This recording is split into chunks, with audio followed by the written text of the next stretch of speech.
My sister tried to claim my condo for her family. She ended up in handcuffs. The knock on my door that Tuesday afternoon didn't sound like a visitor. It sounded like entitlement, sharp, fast, and repeated until I opened.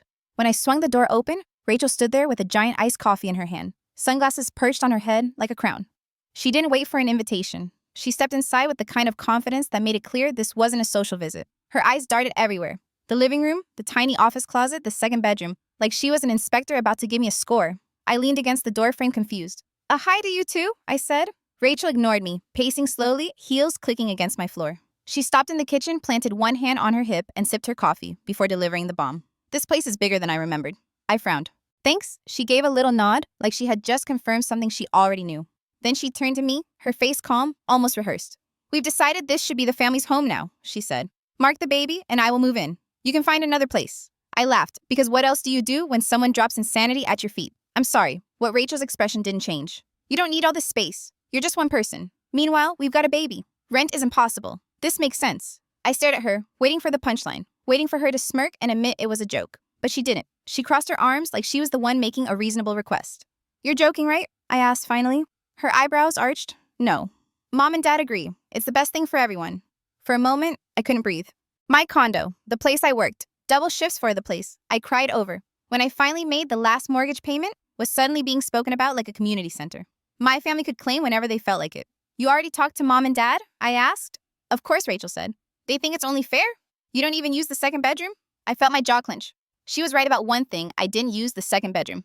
It was small with a squeaky floorboard and a closet too shallow to fit much. But it didn't matter if I used it or not. I had paid for it, every cent, and that fact suddenly felt invisible to her. You don't just decide to move into someone else's home, I said. Rachel waved her hand like I was overreacting. Don't be dramatic. This is what families do, help each other out. You'll understand once you have kids. That sentence landed like a slap, a casual little dagger. As if my lack of children meant my life. My sacrifices, my home, all held less value. I swallowed hard, trying to keep my voice steady. Rachel, this isn't a family home. It's my home. I bought it. I paid for it. It's mine. She took another sip of coffee, rolled her eyes, and muttered, selfish. The word hung in the air like smoke. My chest burned. I thought of all the years I'd worked late shifts, skipped vacations, drove a car that barely ran just so I could save for this place. And now the person who had always been handed everything had the audacity to call me selfish. Rachel shrugged like the conversation was already settled. We'll need to move in by the end of next month. That gives you time to pack. I felt the floor tilt beneath me. You're serious? Of course. She gave me that fake smile people use when they think they've already won. It's not like you'll be alone forever. But for now, this place is better for us. She walked to the door, keys jingling in her hand, as if she already owned the place. I followed her voice, shaking but sharp. You're not moving in here. She paused her hand on the knob and looked over her shoulder at me, like I was a stubborn child refusing to share. We'll see, she said. Mom and Dad think it makes sense. You'll come around.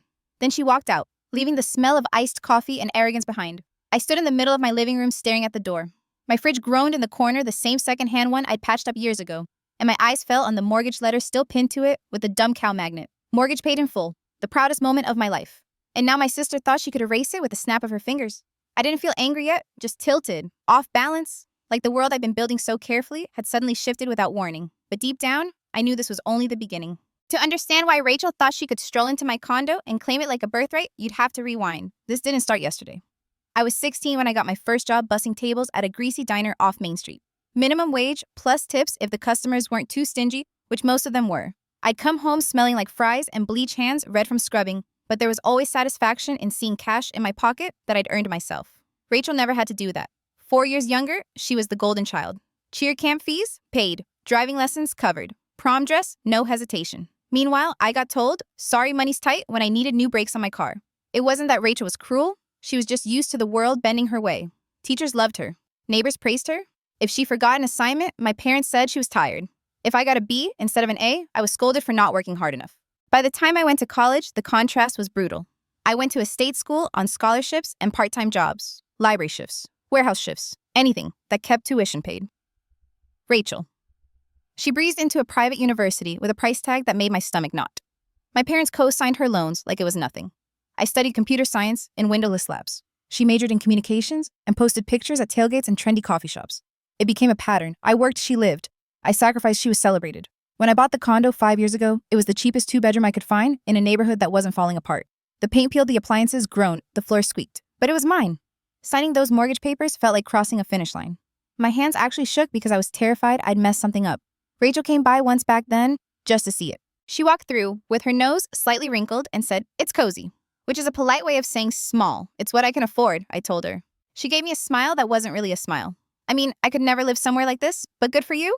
That stuck with me. I was proud of this place, even if the furniture was secondhand and the dining table wobbled because I'd assembled it wrong. I skipped vacations, drove a car that rattled like a tin can, lived on instant noodles so I could pay the mortgage. And Rachel treated it like some starter apartment she was too good for. Fast forward. Rachel married Mark, a quiet middle school science teacher. He was polite but distant, the type of guy who blended into the background. They rented a beautiful 3-bedroom apartment in a newer building. Gym, rooftop deck, open floor plan, the kind of place I couldn't afford even if I wanted to.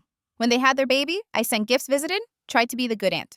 I thought things were fine. But then daycare costs hit, Mark's hours got cut, and Rachel quit her part-time job to stay home. Suddenly, their money problems became part of every conversation. I figured they'd downsize like normal people do when life gets tight. Move to a smaller place, cut expenses, hustle harder. But Rachel never lived in reality.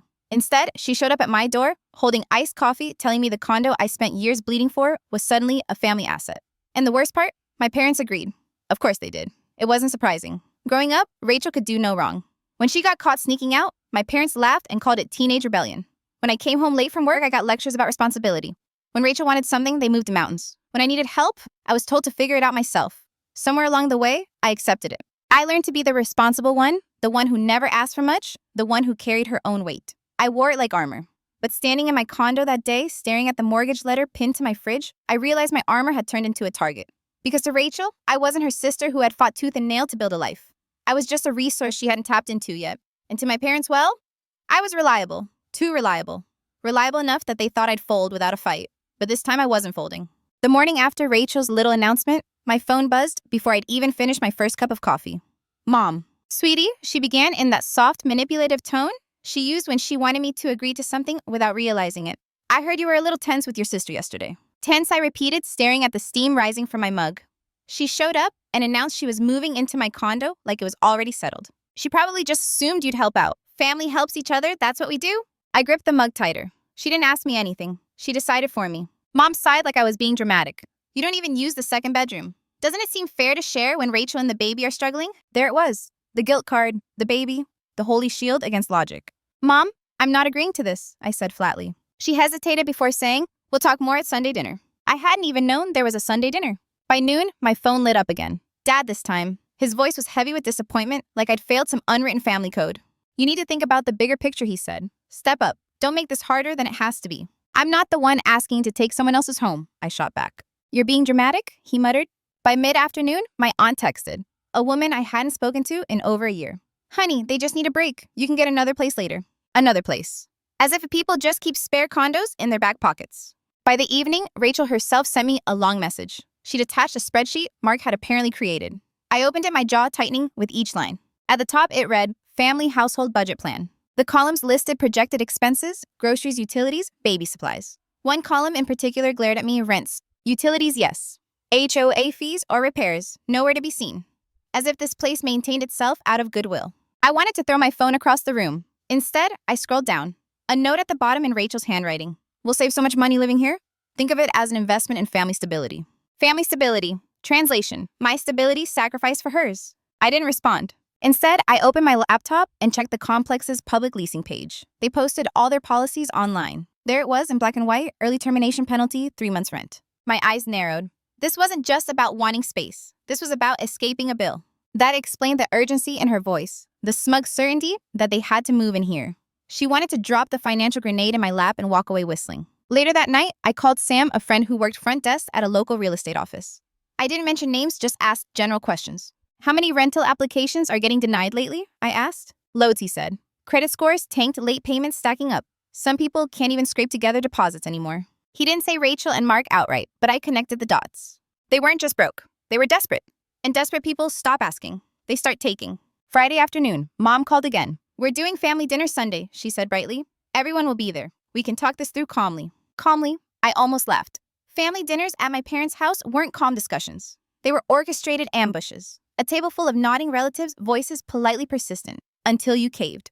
Like an intervention, but with lasagna. Still, I said fine. Saturday night, another text from Rachel. "We need to be out of here in 4 weeks. Don't make this harder than it has to be." Harder for who, I wondered. I didn't reply. Sunday arrived. The smell of garlic bread hit me as soon as I walked into my parents' house. Rachel and Mark sat on one side of the dining table, papers stacked neatly in front of them, like they were leading a board meeting. My parents hovered behind, giving each other knowing glances. The ambush had begun. Rachel smiled sweetly as I sat down. "We only need the condo for a year," she said, her voice soft, like she was offering me a deal instead of an ultimatum. "A year?" I asked, my fork clattering against the plate.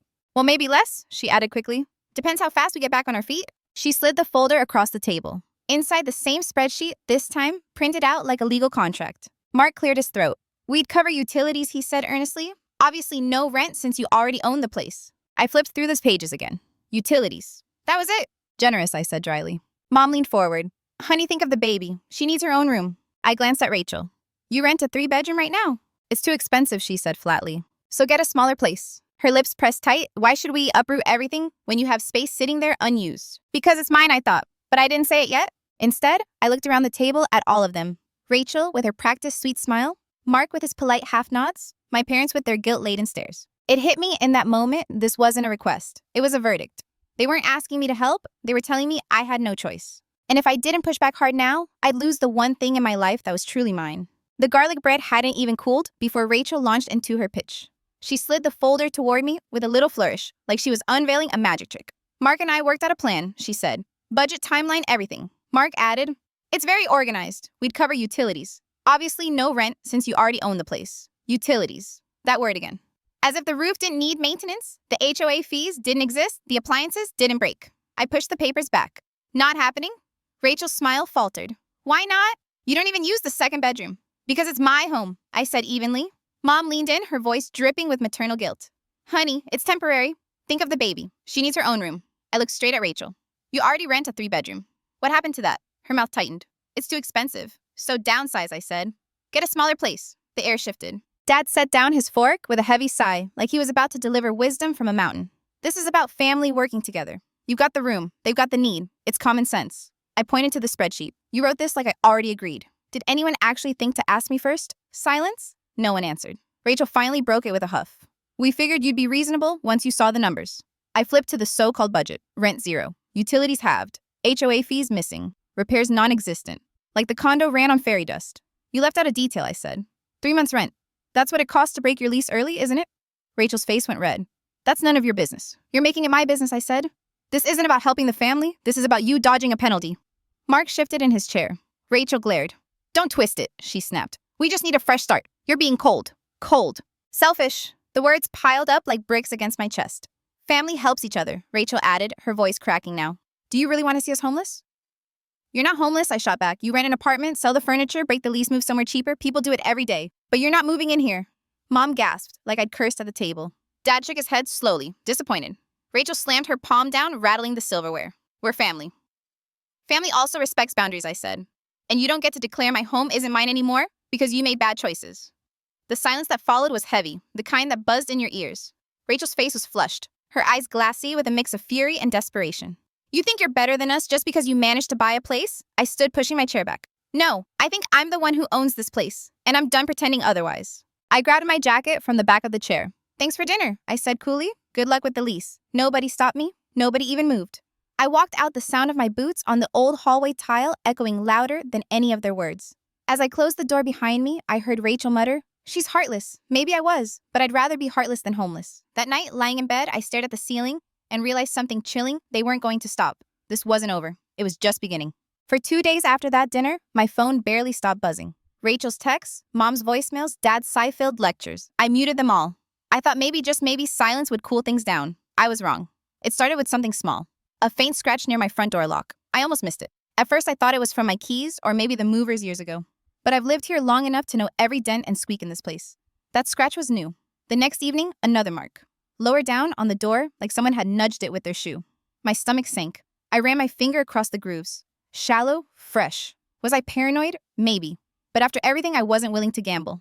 That night, I went online and ordered a drill-resistant deadbolt and 2 small cameras, one for the hallway, outside, one inside, pointed at the entry. Motion-activated, synced to my phone. Cost me less than a month's worth of groceries. Worth every cent if I was right. When the package came, I installed everything myself. By evening, the front door gleamed with a new lock. I tested the cameras, waved my hand in front of them, watched the alerts pop up on my phone. A strange sense of calm washed over me. For the first time all week, I felt in control again. The first 2 nights, nothing happened. I still checked the feeds before bed. My phone volume turned all the way up just in case. Nothing but quiet hallways and the occasional neighbor walking past. The third night, 37 a.m. The buzzing phone on my nightstand jolted me awake. Motion detected at your door. My heart slammed against my ribs as I grabbed the phone. The grainy black and white feed loaded, and there she was, Rachel. Hood pulled up, hair sticking out at the sides, shoulders hunched. In her hand, something shiny, a screwdriver pressed against my lock. My throat went dry. She worked at it like she'd done it before, like she'd assumed I wasn't home. The hallway's automatic lights flicked on, and she froze for half a second, glancing over her shoulder. Then she went back to jiggling the lock. I hit record on the app, thumb shaking. Then I dialed 911. Whispering into the phone, I said, "Someone's trying to break into my condo. I have video." I gave the dispatcher my address, my heart hammering so hard it drowned out her words. She told me units were close to stay put, not to open the door. On the feed, Rachel kept fiddling, pressing her weight into the screwdriver. My hand clenched the phone so tightly, my knuckles went white. A minute later, the camera picked up 2 figures approaching police officers walking fast. Rachel didn't notice until they were nearly on top of her. The dispatcher's voice was steady in my ear. "Officers are there. Stay inside." Through the peephole, I saw them stop her, heard the muffled commands. "Step back. Hands where we can see them." Rachel stumbled, stammered, trying to hide the tool. One officer grabbed it, held it up in the hallway light. Clear as day, a screwdriver. That's when I opened the door, phone still in hand. "She was trying to break in," I said, showing them the live feed. The footage of her hunched over my lock filled the screen. Rachel's face twisted, caught between rage and panic. "It's a misunderstanding," she blurted. "I forgot my keys." I stared at her. "You don't live here. You never had keys." The officer cuffed her wrists, the metal clicking shut with a finality that made my chest ache. I wasn't smug. I wasn't even angry. Just tired. Bone-deep tired. When they asked if I wanted to press charges, I heard my own voice say, yes. As they led her away, Mark appeared at the end of the hall, hair messy, sweatpants sagging, looking like he'd sprinted from their apartment. He froze when he saw Rachel in cuffs. "What's going on?" he asked, voice cracking. "She tried to break in," I said, my voice flat. Mark looked at the officers, then at me. His lips parted, ready to argue, but nothing came out. Finally, he muttered, "We'll call a lawyer." He followed them down the hall, his shadow stretching thin under the fluorescent lights. When the hallway was empty again, I closed my door, locked the deadbolt twice, and slid to the floor. The condo was silent, but my pulse was still roaring in my ears. And all I could think was, they really did it. My own sister had crossed the line. I thought even she wouldn't. The image of Rachel in handcuffs replayed in my head long after the hallway was empty. Her wrists red, her voice shaking, the screwdriver glinting under the fluorescent lights. It didn't feel real. At the station the next morning, I handed over the video files. The officer who took my statement was calm, almost casual, like this sort of thing happened all the time. "You've got clear footage, plus the 911 audio," he said. "The prosecutor will have plenty to work with." I nodded, though my stomach twisted. This wasn't a random burglar. This was my sister. Back home, I copied everything onto a thumb drive, uploaded a second copy to the cloud, and tucked the printed incident report into the same folder where I kept my mortgage papers. A strange pairing, proof of what I'd earned and proof of what I was protecting. By noon, my phone started buzzing again. Mom's number first. I let it ring, then Dad, then Mom again, this time leaving a voicemail. When I finally picked up, her voice was sharp. "How could you do this to your sister?" I almost laughed at the absurdity. "She tried to break into my condo at 2 a.m. with a screwdriver." "I didn't do this, she did. You didn't have to call the police," Mom snapped. "Family should handle things privately." "Privately," I repeated. "She was jamming a screwdriver into my lock." "What did you want me to do? Open the door and make her coffee?" Silence. Then a huff. "You've always been cold." I hung up before she could say more. 2 hours later, Dad called. His voice was lower, heavier, but the message was the same. "She has a baby. Don't ruin her life over this." "She ruined her own life." I said, my voice flat. "I was asleep in my home. I'm not apologizing for protecting it." He muttered something about selfishness before hanging up. By evening, my aunt chimed in via text. She didn't mean it. "Just drop the charges." I ignored it. Days passed. Rachel's case moved quickly. The prior fraud charge she'd picked up years ago didn't help. With the new evidence, she pled guilty. To avoid a bigger mess, the judge gave her 3 months. Short, but enough to leave a criminal record that wouldn't disappear. When I heard, I didn't feel triumphant, just hollow. Mark texted me once a long paragraph about bills and daycare and medical costs piling up. He said Rachel was just desperate to keep a roof over their daughter's head. He asked me to see the bigger picture. I read it twice, saved it, and didn't respond. My parents didn't stop. Mom called again, voice trembling this time. "Do you know what it's like to see your daughter behind bars?" "Yes," I said quietly, "because I watched it happen in my hallway." She gasped. "You're cruel." "No, I'm tired." I hung up again. Word spread fast through the family. Cousins whispered. An uncle sent me a Facebook message about forgiveness. Some said nothing at all, which almost hurt more. Like silence was its own kind of judgment. Through it all, I kept repeating the same thought to myself. She crossed the line. She broke the lock. She chose this. But at night, lying in bed, I couldn't shake the image. Rachel's face when the cuffs clicked shut. The mix of fury and disbelief, as if even then she couldn't comprehend that there were consequences. When Rachel was sentenced, the split in our family was instant and ugly. Some relatives called it justice, others called it betrayal. Mom stopped speaking to me for 2 weeks. When she finally did, it was only to tell me I'd shattered the family. Dad was quieter, but the disappointment in his voice when he did answer felt heavier than shouting. Emma, my cousin, sent me a late-night text. You did the right thing. Don't let anyone make you feel crazy. That little message carried me through days of silence and side eyes from everyone else. The fallout wasn't just emotional. Rachel and Mark's finances imploded while she served her time. With 1 income rent penalties and a criminal record waiting at the end, they crashed back into my parents' house. My childhood bedroom turned into a nursery. Mark slept on the couch when fights with Rachel got too loud. And my parents, well, they kept bending over backwards. Grocery runs, babysitting, paying utility bills, Rachel couldn't cover. Meanwhile, every phone call I answered started with, "When are you going to help your sister?" One night, Mom's voice cracked through the phone. "She has a baby, Nell. She's struggling. Isn't blood worth more than pride?" I almost choked. Blood didn't pay my mortgage. Blood didn't drag me through 2 jobs and sleepless nights. And blood sure as hell doesn't excuse breaking into my home. She cried. I didn't. I kept living my life. Work, gym, fixing little things around my condo. The camera stayed up, the new locks never left my door. I started sleeping through the night again, finally. But the divide deepened. At Sunday dinners, Emma told me my name was a ghost. No one dared mention me, not even when Rachel ranted about selfish sisters. Then one afternoon, Dad showed up at my door. No lecture, no folder of papers this time. Just tired eyes. He held out a stack of mail that had been sent to their house by mistake. "She says you hate her now," he muttered. I shook my head. "I don't hate her, but I'm done letting her take from me and calling it family." He looked at the new lock on my door for a long time before leaving without another word. I realized then, something simple but brutal, I wasn't just protecting my home. I was protecting the version of me they'd never respected, the one who finally said no and meant it. It was Mom who arranged it. She called one Friday evening with that cautious tone she only used when walking on eggshells. "Nell, your sister wants to talk. Saturday at our place. Neutral ground. Neutral ground." Like I was going into negotiations with a hostile country. I agreed mostly because I was tired of the whisper campaigns. If Rachel had something to say, she could say it to my face. When I walked into the kitchen the next day, Rachel was already there. Arms crossed, chin tilted, eyes sharp. Mark sat beside her, looking like he wanted to vanish into his chair. I pulled out a seat across from them. "All right," I said. "You wanted this. Talk." Rachel didn't hesitate. "You didn't have to call the cops. Family doesn't do that to each other." Her words landed like a slap. I leaned forward. "You tried to break into my home at 2 a.m. with a screwdriver." Her lips curled. "I was desperate. You left me no choice." I almost laughed. There was always a choice. "Find another apartment. Downsize. Take responsibility." "You don't get it?" she snapped. "You don't have kids? You don't know what it's like to drown in bills while your sister sits on empty rooms." That stung, but I held my ground. Empty rooms I worked years for. While you mocked this place 5 years ago, I was eating ramen and patching holes in the wall to keep it mine. Now suddenly it's a prize worth stealing. Her face reddened. "You could have let us stay a few months. But no, you ruined my record. You ruined everything." I shook my head slowly. "No, Rachel. You ruined your record. You showed up with a screwdriver. You ignored every no I gave you." Mark cleared his throat, voice low. "She just means it didn't have to go this far?" "It went as far as she pushed it," I said, flatly. Rachel slammed her fist on the table. "You think you're better than us because you have a condo and no responsibilities. You think a few extra hours at work makes you some kind of hero." I laughed once, bitter. "No, it makes me the person who owns the home you tried to steal." Her glare could have burned through steel. "One day, you'll need help. Don't expect us to be there." I stood up, sliding the chair back slowly. "Good. That way, we're all clear." I looked at both of them, then at my parents, hovering in the doorway. My home is off limits forever. No debates. No surprises. If anyone shows up uninvited again, I won't hesitate to protect what's mine. Then I left the sound of my footsteps louder than their silence. The days after that confrontation felt strangely quiet. Not the kind of silence that comes from being ignored, but the kind that finally lets you breathe. For the first time in years, my phone wasn't buzzing every hour with demands, guilt trips, or emergencies disguised as family matters. I went back to my routine work in the mornings, gym in the evenings, but something had shifted. I stopped bracing myself for the next ambush. My condo didn't feel like a battleground anymore. It felt safe. It felt like mine.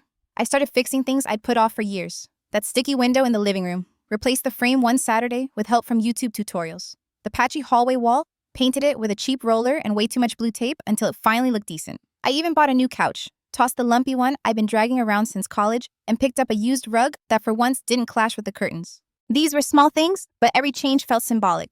Every nail hammered, every stroke of paint said, "This is my home, not a shared family resource." The plants on my windowsill even started thriving. For years, I neglected them, watering whenever I remembered. But now, I made it part of my routine. Schedule sunlight, even talking to them when I was bored. To my surprise, they sprouted new leaves. That tiny burst of life mirrored what I felt inside finally growing, without someone trying to prune me back. I wish I could say the rest of the family accepted my boundaries right away. They didn't. Mom called every few weeks with soft pleas. Your sister wants to clear the air. Dad muttered about the bigger picture, how family should stick together. But I was done playing their game. My answer never changed. My home is off limits. The discussion ends there. At first, they thought I'd cave eventually, but weeks stretched into months, and nothing changed. Rachel and Mark scrambled through rentals, moving farther from the city into cheaper, older places. Mom complained about the noise when they crashed at her house for a while. Dad hated the tension. I listened, nodded, and said, "That's between you and them." For once, I wasn't the fixer. Strangely enough, peace didn't feel lonely. I'd sit on my new couch after work, TV off, and just breathe. No drama, no surprises, no fear that someone would demand I sacrifice again. Just the sound of my fridge humming and the city outside my window. Sometimes guilt tried to creep in. That old voice whispering, maybe you were too harsh. Maybe you should have let them stay a while. But then I'd remember the scratches on my door. The screwdriver. The way Rachel said, "We've already decided." That wasn't a request for help. It was an attempted takeover. And boundaries aren't cruelty. They're survival. About a year later, my condo looked better than ever. Fresh paint on every wall. A repaired floorboard that no longer squeaked when I walked to bed. A real shelf in the closet office instead of stacked milk crates. Coming home felt like a victory every single day. One afternoon, Mom called again. This time her tone was softer. Rachel and Mark finally found a small rental. It's not much, but it's theirs. That's good, I said, and I meant it. She hesitated, then added, "She says you hate her now." I don't hate her, I said quietly. But I'm done being the person everyone leans on while calling me selfish. Mom didn't argue. She just sighed and for once let it go. I realized then that this was what peace looked like. Not reconciliation, not a fairy tale ending, but quiet boundaries that stayed where I put them. My family could keep calling me cold, selfish, or ungrateful. Let them. At the end of the day, I had something more valuable, a life that finally felt like my own. Time has a way of reshaping memories. A year after Rachel's arrest, I don't replay the night she stood at my door with a screwdriver as often. But sometimes, when I hear the metallic click of my deadbolt sliding into place, I think about how close I came to losing the one thing I built for myself. Rachel and I haven't spoken since that neutral ground confrontation at my parents' table. She tried once, sent a text that simply said, "You'll regret turning your back on family." I didn't reply. She blocked me on social media soon after. In her world, silence equals betrayal. In mine, silence equals peace. My parents still circle around the subject every now and then. Mom tries gentle phrases like, "She's learned her lesson," or the baby asks about her aunt. Dad is more blunt. Family is family. One day, you'll need each other. I've stopped fighting those conversations. I let them say their piece, then end the call with, "My home is not up for debate." The extended family has split into quiet factions. Aunt Karen calls me strong. Uncle Joe mutters that I should have dropped the charges. Cousins stay neutral, avoiding the topic altogether. But the truth is, I don't care what side they pick anymore. I have learned that approval isn't the same as love, and silence isn't the same as support.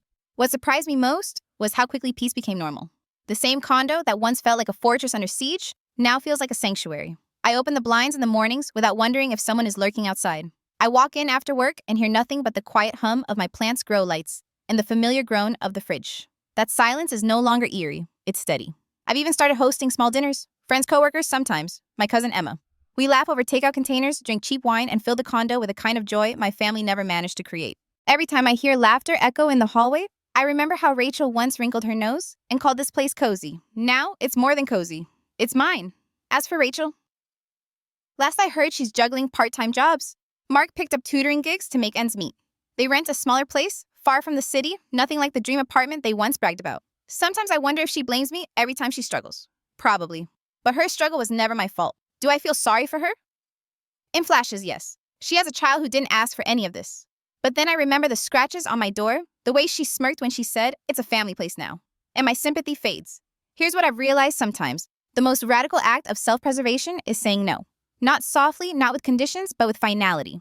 My condo isn't just a building. It's a symbol of every night I spent eating instant noodles. Instead of going out every shift I picked up, while others slept every dollar I saved, when it would have been easier to spend. Handing it over would have been erasing myself to keep someone else comfortable. So I drew a line, and when Rachel crossed it, I enforced it. That decision cost me my relationship with my sister maybe permanently, but it gave me back something more important, respect for myself. Now, I leave the cow-shaped magnet on my fridge as a reminder. Mortgage paid in full, proof that I didn't crawl through years of sacrifice just to have someone else claim my finish line. Ask yourself, what would you have done if your own sister backed by your parents tried to move into the home you bled for? Would you have handed over the keys to keep the peace, or would you have drawn a line knowing it might cost you the family that raised you? That's the part that lingers. Not the arrest, not the screaming matches, but the question of whether blood obligates you to surrender everything you've built. For me, the answer is simple. Family doesn't get to demand sacrifice while calling you selfish. Real family respects the boundaries you fight to keep. And if mine can't, then maybe they're not my family in the way that matters. Thanks for listening to Nell's full story. If you enjoyed it, please subscribe and drop a comment about where you're watching from. Every interaction helps more people find stories about standing your ground and choosing peace when family crosses the line.